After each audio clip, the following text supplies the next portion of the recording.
Hey guys, Good Marks Goods here, and today I'm just looking at this a lot of flatware by International Silver Company. I was originally going to list it, but now I'm not so sure if it would be worth the effort, and I'll explain why, guys. So, what we're looking at is these pieces were only marked International ESCO XS triple. International ESCO X12 triple. So I was curious about these, I'm likely to do when I find some decent flatware, and I can't seem to find a pattern. But the more I thought about it, the more it makes sense to me. And somebody had this idea on online forums as well, that this was not meant for home use, but this was a commercial line. If you all see how very plain this piece looks, there's no unique identifiers.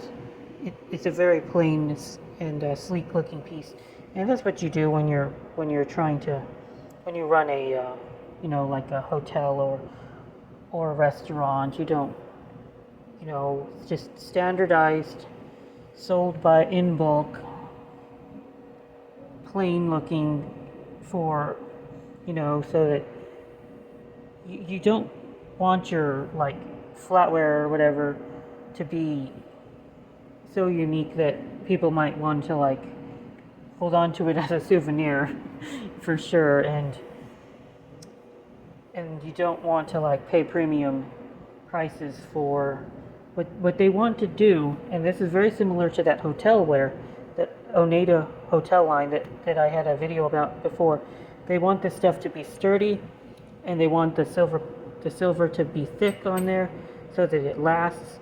They don't want it to be fragile, and I would think that they accomplished this by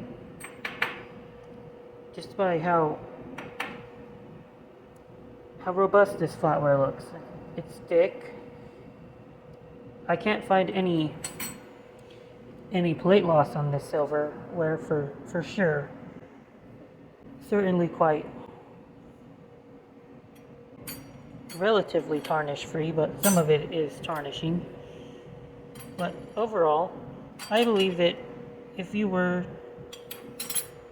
to use the silverware at a buffet or continental breakfast at a Village Inn or whatever. It's not a Village Inn, but I do believe that this flatware would work a long time, and the customers would be quite satisfied with the experience. So, given that though, this is hotelware and commercial pieces, and people do certainly like that. But the problem is that International Silver didn't seem to really go out of their way to kind of give this particular flatware kind of an identity.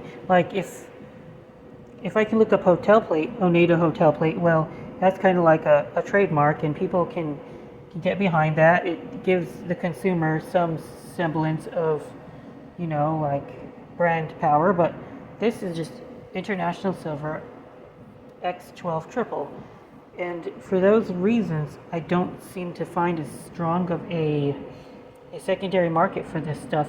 Even though I would imagine that composition wise and durability wise, this stuff would be, these flatware pieces would certainly be very comparable to Oneida hotel plate. But because they didn't have a certain line, it's not on a collector's radar.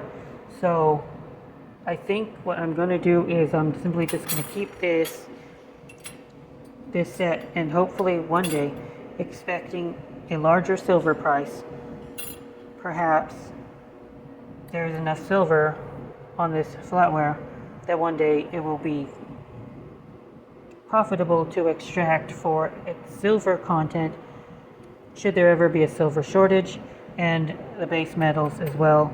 We will always continue to need them for increased battery production. If they would like to go green, they need more metal than they think. And this set of hotel plate, although it is not necessarily marked as such, I don't know if it will have a collector appeal. So it might be better off enjoying a second life as post-recycling. I am not quite sure, but at this time, I think that's what I'm going to have it do. I'm going to be sitting here waiting for a silver shortage, which is certainly occurring. If you guys look at silver demand worldwide, the amount of silver that's in ETFs continues to grow. There's more increases in physical silver demand, especially if governments continue to push a green agenda. So that's what I think I'm going to have this Flatware do, which is a shame, but I don't really want to sell it for $1 each right now if that's all I can get, and that's what it is. All right, guys. Good marks, good out.